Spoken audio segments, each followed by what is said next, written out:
Hi friends, good morning, శుభోదయం మీ అందరికీ కూడా. ఇవాళ వీడియోలో మీ ముందుకు వచ్చేసింది మీ శ్రీ మంచి మాటకు. ఇవాళ వీడియోలో ఒక క్యాన్సర్ గురించి మాట్లాడదాం అనుకుంటున్నాను. 2 మాటలు, మంచి మాటలు. అది అందరికీ నచ్చుతుంది, నచ్చకపోవచ్చు. చెప్పడానికే బాగుంటాయండి, మాకు చేయాలి ఉంటుంది, మాకు టైం ఉండదు, స్పెండ్ చేయలేము మేము అని చెప్పి డబ్బులు ఇచ్చేస్తారు.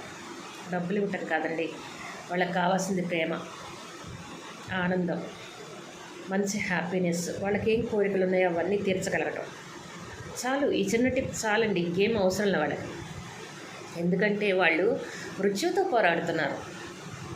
అలాంటి వాళ్ళకి మనం డబ్బులు ఇస్తే వాళ్ళకి మనశ్శాంతిగా ఉంటుందా? ఉండదు. వాళ్ళ కోరికలు తీర్చాలి, వాళ్ళకి ఇష్టమైన వాటిని పెట్టాలి, వాళ్ళకి మంచి మాటలు చెప్పాలి. అస్సలు నథింగ్ టు వరీ. క్యాన్సర్ అంటే నువ్వు భయపడాల్సిన అవసరం లేదు, ఈజీగా ఇంకో 10 ఏళ్ళు బతికేస్తావు అనే మాటలు మనకి ఎంత వాళ్ళ మనసుని మోటివేట్ చేయగలుగుతాయో అంత హ్యాపీనెస్ వస్తుందండి వాళ్ళ మొహంలో. అది చేయగలిగే టాలెంట్ అందరికీ ఉండదు. భగవంతుడు అది నాకు ఇచ్చాడని నేను అనుకుంటున్నాను. ముందు ఆ క్యాన్సర్ పేషెంట్తోనే నా లైఫ్ను నేను ఎంజాయ్ చేయాలనుకుంటున్నాను. ఎందుకంటే మా బాబు కూడా లంగ్ క్యాన్సర్తో చనిపోయాడు. 17 సంవత్సరాల బాబు. 1.5 సంవత్సరం మంచంలో ఉండి ఒంటి మీద నూలు పోగు లేకుండా చాలా నరకం, చాలా. అది నేను చెప్పలేదు, వర్ణాతీతం అనమాట. నేను నరకం చూశాను, వాడు నరకం చూశాడు. మమ్మల్ని చూసి మా కుటుంబం మొత్తం నరకం చూసింది. కానీ చివరికి అందరికీ విరక్తి కలిగింది, నాకు విరక్తి కలగలేదు.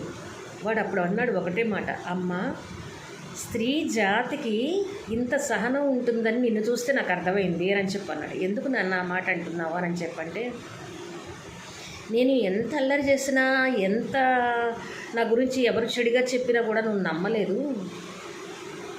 నన్ను మందలించి, నన్ను ప్రేమగా బుజ్జగించి మాటలతో నన్ను సరిచేశావు. ఇవాళ రోజు నేను మనసులో ఉండి నా మోషన్ నాకే అసహ్యం కలుగుతుంటే నువ్వు అసహించుకోకుండా ఎలా చేస్తున్నావు తల్లి అంటే, అదే నాన్న మాతృప్రేమ అంటే అని చెప్పనన్నా. నీకు కాదమ్మా, ఫస్ట్ ఆఫ్ ఆల్ నీ దగ్గర నుంచి స్త్రీ జాతికి నేను శిరస్సు వంచి పాదాభివందనం చేస్తున్నా. ఇంత ఓర్పు ఉంటుందని నాకు తెలీదు. నేను అల్లరి చేసి నీ మనసు గాయపరిచుంటే క్షమించు అని అన్నాడండి ఆ పిల్లవాడు. అప్పుడు నా మనసు ఎలా ఉంటుందో ఒక్కసారి ఆలోచించండి. చాలా అసలు నేను ఇప్పటికీ ఆ మాట గుర్తొస్తే నా గుండెల్లోంచి అగ్నిపర్వతంలాగా బద్దలైపోతుంది కన్నీళ్ళలో. కాబట్టి ఎవ్వరికి ఇలాంటి బాధ రాకూడదని మనస్ఫూర్తిగా కోరుకుంటున్నాను. ఈ వీడియో కనుక